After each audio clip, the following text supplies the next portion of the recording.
Hello students, बच्चों हम लोग डीएलएड फर्स्ट सेमेस्टर में हिंदी शिक्षण का अध्ययन कर रहे थे, जिसमें कि हमने आपको वर्णमाला के विषय में बताया था और हमने वर्णमाला जो है कंप्लीट करा दी थी। और उसमें हमने आपको वर्णमाला के प्रकार बताए थे और वर्णमाला के प्रकारों में हमने दो प्रकार बताए थे, स्वर और व्यंजन। स्वर का मैंने आपको सामान्य परिचय दे दिया था, मात्रिक स्वर किसे कहते हैं उनके बारे में भी आपको बता दिया था। आज हम जो बात करेंगे यानी हमारा जो आज का टॉपिक है वह है स्वरों का वर्गीकरण। तो आइए स्टार्ट करते हैं स्वरों का वर्गीकरण। तो स्वरों का वर्गीकरण में हमने देखा कि ये 5 प्रकार से होता है। उत्पत्ति के आधार पर, उच्चारण के आधार पर, जीवा की आकृति के आधार पर, मुख की आकृति के आधार पर और ओष्ठ की आकृति के आधार पर। तो इस प्रकार से हमने देखा स्वरों का वर्गीकरण 5 प्रकार से हुआ। उत्पत्ति, उच्चारण, जीवा, मुख की आकृति और ओष्ठ की आकृति यानी होठ की आकृति के आधार पर। तो बच्चों जब हम इनका अलग अलग पढ़ेंगे तो इनके भीतर और भी क्लासिफिकेशन होंगे। तो आइए आज से हम स्टार्ट करते हैं। सबसे पहला हम उठाएंगे उत्पत्ति के आधार पर स्वरों का वर्गीकरण। देखेंगे इसको आप लोग फ्लो चार्ट को उतार लीजिए, फिर हम आपको बताते हैं कि उत्पत्ति के आधार पर स्वरों का वर्गीकरण किस प्रकार से होता है। साथ साथ में लिखते चलेंगे बच्चों तो सही रहेगा।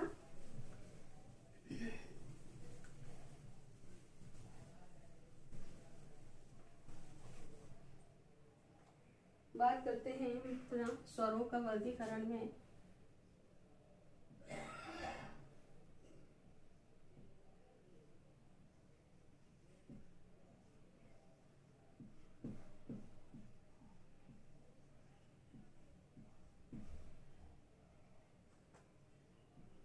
स्वरों का वर्गीकरण है, इसमें हम सबसे पहले आज अध्ययन करेंगे उत्पत्ति के आधार पर स्वरों का वर्गीकरण। उत्पत्ति के आधार पर, उत्पत्ति के आधार पर।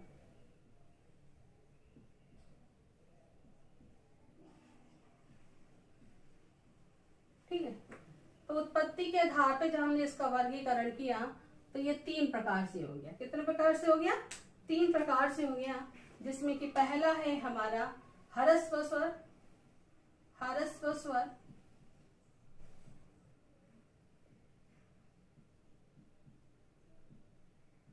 और बच्चों इसे ही हम कहते हैं मूल स्वर।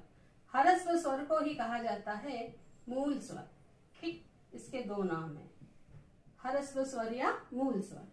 फिर आता है हमारा दीर्घ स्वर। दीर्घ स्वर,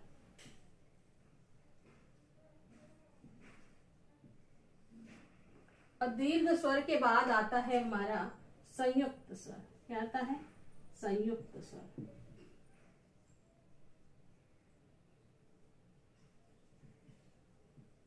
संयुक्त स्वर। ठीक है, तो इस प्रकार से जब हमने उत्पत्ति के आधार पर स्वरों का वर्गीकरण किया तो ये भी हमारा 3 प्रकार का हो गया, ह्रस्व स्वर, दीर्घ स्वर और संयुक्त स्वर। और ये जो हमारा ह्रस्व स्वर है इसी को हम मूल स्वर भी कहते हैं। तो चलिए देख लेते हैं इसको। सबसे पहले ह्रस्व स्वर को तो देखेंगे इसकी डेफिनेशन में कि जिन स्वर वर्णों का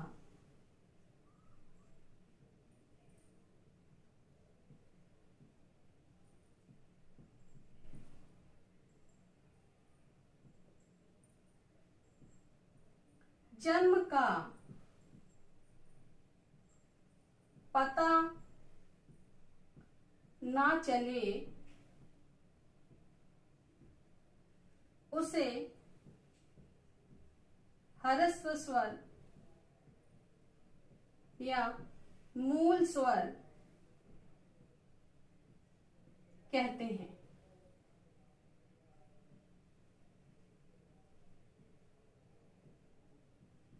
ठीक है, जिन स्वर वर्णों के जन्म का पता न चले उन्हें ह्रस्व स्वर या मूल स्वर कहते हैं। बच्चों इसकी हम उत्पत्ति के आधार पर बात कर रहे हैं।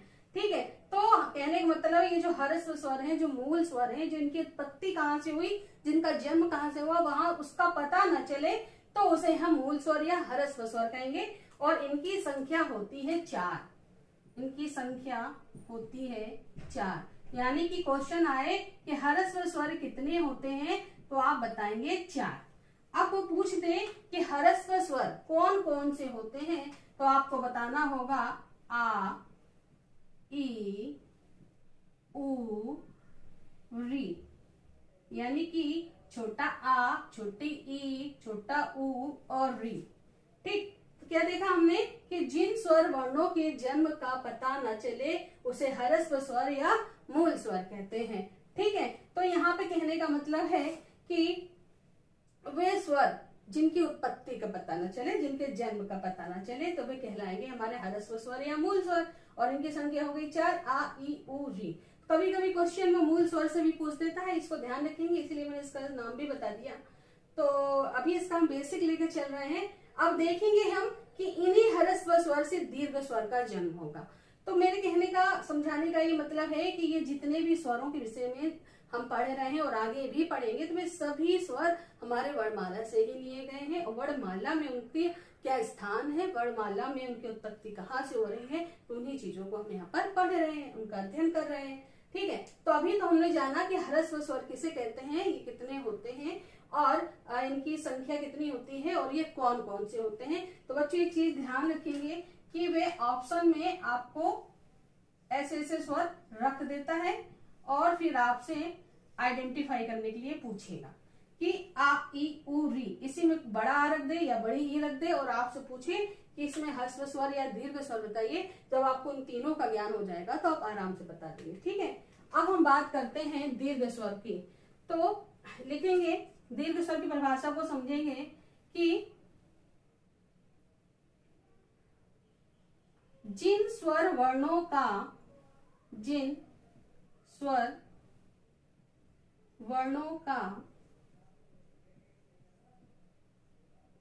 जन्म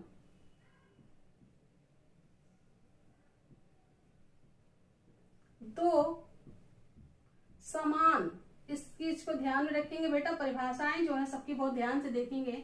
जिन स्वर वर्णों का जन्म दो समान ह्रस्व स्वर से मिलकर हुआ हो, दो समान ह्रस्व स्वर के योग से हुआ हो,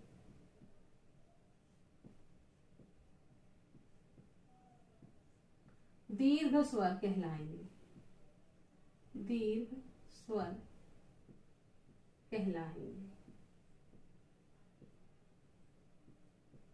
ये देखेंगे, ठीक है, कि जिन स्वर वर्णों का जन्म दो समान ह्रस्व स्वर के योग से हुआ हो तो वे दीर्घ स्वर कहलाएंगे। और इनकी संख्या हम देखेंगे तो इनकी संख्या हो जाती है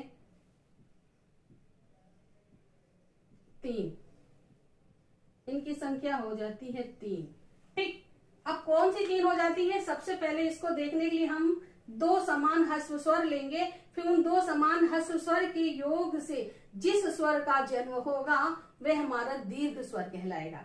तो देखते हैं, हमने जैसे कि दो समान ह्रस्व स्वर लिया आ और फिर एक समान ले लिया हमने आ, इन दोनों के योग से बना बड़ा आ। ठीक, फिर हमने लिया ई, फिर हमने ली ई और बराबर हो गई बड़ी ए। ठीक, फिर हमने लिया ऊ, फिर हमने लिया ऊ और बराबर हो गया बड़ा ऊ। ठीक, तो इस प्रकार से इसकी संख्या हो गई 3 और यही ह्रस्व स्वर के हमने 3 स्वर समान स्वर ले लिए और इसका जो है दीर्घ स्वर बन गया। तो आपने देखा कि बड़ा आ, बड़ी ई और बड़ा ऊ, बड़ा आ और बड़ी ई और बड़ा ऊ। तो इससे क्या होगा कि दीर्घ स्वर का जन्म हो गया, किससे, इन दोनों ह्रस्व स्वर के योग से। तो अब कितने हो गए हमारे, 4 3 7 स्वर निकल आए, जिसमें कि स्वरों की संख्या हमने आपको 11 बताई थी। ठीक है, तो इसमें हमने देखा ह्रस्व स्वर में कि जिन स्वरों के जन्म का आता पता ही ना चले तो वे हमारे ह्रस्व स्वर होते हैं। और दीर्घ स्वर वो होते हैं जो दो समान ह्रस्व स्वर के योग से बनते हैं, तो वे हमारे दीर्घ स्वर कहलाए जाते हैं। इनकी संख्या, मूल स्वरों की संख्या 4 होती है, दीर्घ स्वरों की संख्या 3 होती है। और इस प्रकार से हमने इनका जन्म बताया कि छोटा आ मिलके बड़े आ को जन्म देते हैं, यानी कि दीर्घ स्वर को जन्म देते हैं। देखेंगे अब संयुक्त स्वर को देखेंगे कि जिन स्वर वर्णों का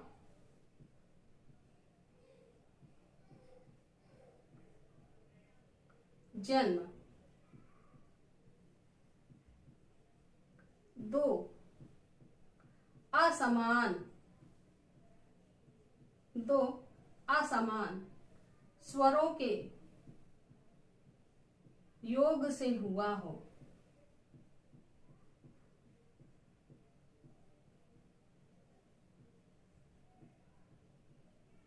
ठीक है, तो वो क्या कहलाएंगे? संयुक्त स्वर कहलाएंगे। आप सब में डिफरेंट देखते जाइएगा, ठीक है। क्या हमने डिफरेंट मिलाया इसमें कि जो हमारे ह्रस्व स्वर थे उनसे जो है जन्म का पता नहीं चल रहा था, और वे 4 थे। अब इन्हीं दो ह्रस्व स्वर, दो समान ह्रस्व स्वर को मिलाकर हमारे दीर्घ स्वर का जन्म हो रहा था। अब हम देख रहे हैं संयुक्त स्वर, और संयुक्त स्वर में वो कह रहा है कि दो असमान स्वरों के योग से जिन स्वरों का जन्म होगा वे हमारे संयुक्त स्वर कहलाएंगे। तो दो असमान यानी कि एक ह्रस्व का उठा लेंगे और एक हम दीर्घ का उठा लेंगे, तो इस प्रकार से हम देखेंगे कि हमारे संयुक्त स्वर का जन्म हो जाएगा। तो ठीक है, देखते हैं हम लोग।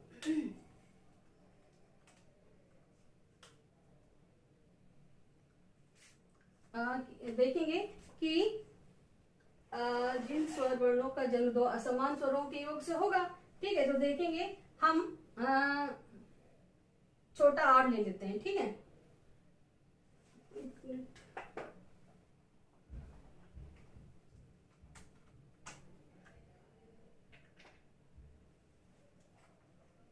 छोटा आ, इनकी संख्या देख लेते हैं पहले। इनकी संख्या 4 होती है। कितनी होती है? 4 होती है, ठीक।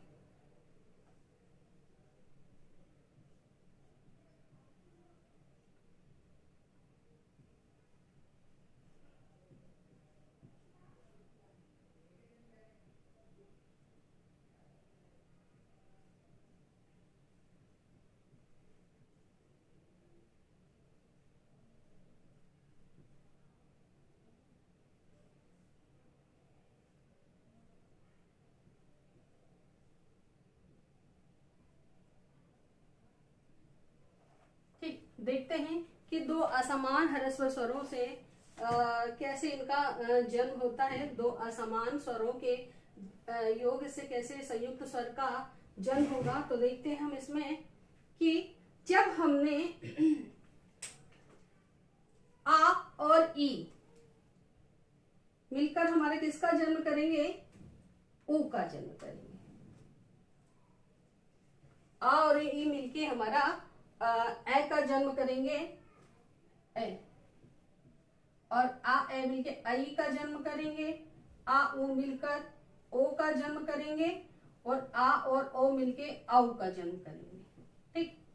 तो हमारे इस प्रकार से जो संयुक्त स्वर हैं वे हो जाएंगे 4, ठीक। आ और ई को मिलाया तब बना हमारा ए, ठीक। आ और आई को मिलाया तब बना आई। आ और ऊ को मिलाया तब बना ओ।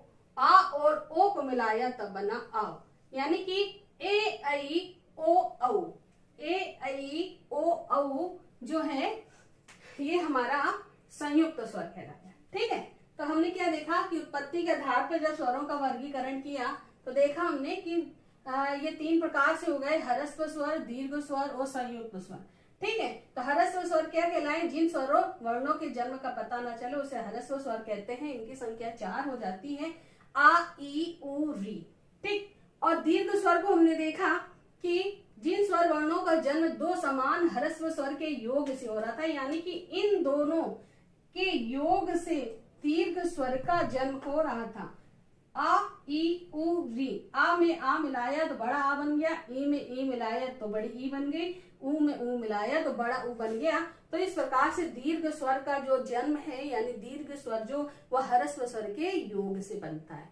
ठीक है, फिर आया हमारा संयुक्त स्वर, और संयुक्त स्वर में हमने देखा कि जिन स्वर वर्णों का जन्म दो असमान स्वर से मिलेगा, तो दो असमान स्वरों से ही तो मिल रहा है। आ, ई, आ, ऐ, आ, उ, आ, ओ। स्वर की संख्या हमने 11 बताई थी। क्या बताई थी? आ, ई, उ, री, ए, ऐ, ओ, औ। ठीक, तो इस प्रकार से हम देखेंगे आ और ई के योग से ऐ बना, आ और ऐ के योग से ऐ बना, आ उ के योग से ओ बना, और आ ओ के योग से औ बना।